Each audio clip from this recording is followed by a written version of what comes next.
شاید که این مردم، این ملحدین، این منکرین جهاد بگن که فایده کشتن روسها چی بود؟ یعنی برادرها گپ این است که مسلمان برای دنیا نمی جنگه. او کنایه‌های راست کردن این بچه‌ها را خپیدن و زدن، گفتن که شما چی بگین؟ شما بگین که 200,000 نمیفهم چقدر دلار برای ما دادن، نیمشه گرفتیم نیمشه نگرفتیم. یک بیچاره را میزنن، بیچاره صبر کردن نمیتونه، مجبور است این چیزا بگه.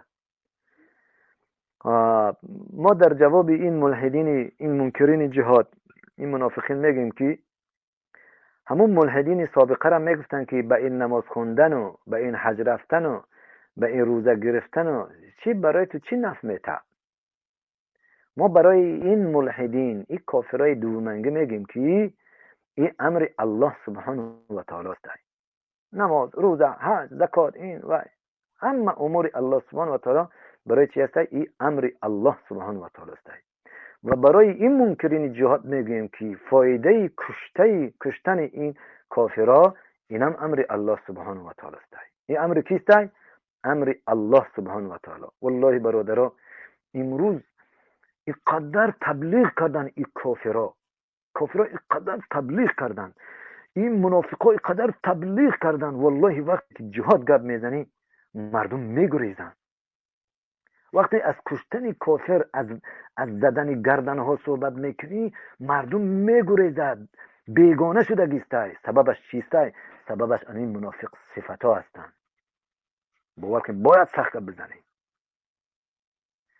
سبب دشمنی امروز موحد نماها، اینو صدقی موحد شن، موحد نماها که جهاد دشمنی میکنن، سببش چیست؟ سببش این منکرین جهاد هستند که از جایی که سیرت رسول الله صلی الله علیه وسلم به مردم میفهمونن، میگن که پیغمبر ما محمد صلی الله علیه وسلم در جهاد بود، هر وقت جهاد میکرد، از جایی که این چیزها را بگن، اینها دارن جهاد انکار میکنن.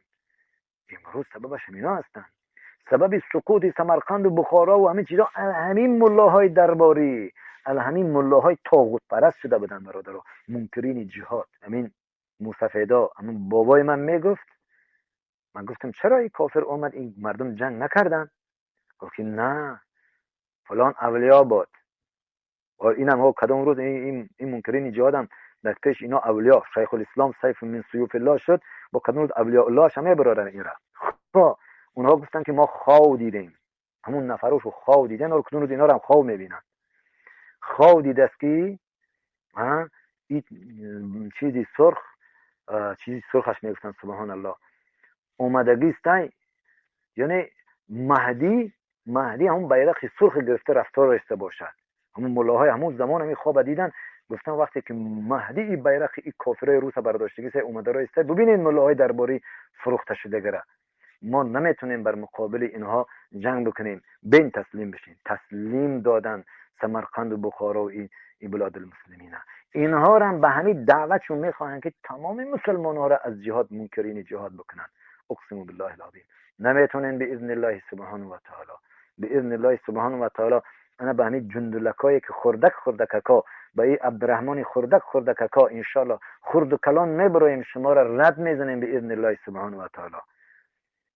ما میگیم که ای ملحدین، ای منکرین جهاد، ما را الله امر کرده که سه کافرها را بکشیم. الان فایده دارد برای ما. این امر الله ما و شماست. چطوری که آیت خوندیم ان الله اشترى من المؤمنین انفسهم و اموالهم بان لهم الجنه یقاتلون فی سبیل الله فیقتلون و یقتلون. این امر الله ماست. ما میکشیم و کشته میشیم. جواب شما همین است ای منکرین جهاد. الله شما را هدایت بکنه. و رسول الله صلی الله علیه وسلم میگه لا یجتمع کافر و قاتله فی النار ابدا. هیچ وقت کافر و قاتلش هرگز در جهنم جمع نمیشوند. این خوب بفهمه. چقدر که کافر کشتی همه قدر انشاءالله الله سبحانه و تعالی ترا از جهنم دور میکنه.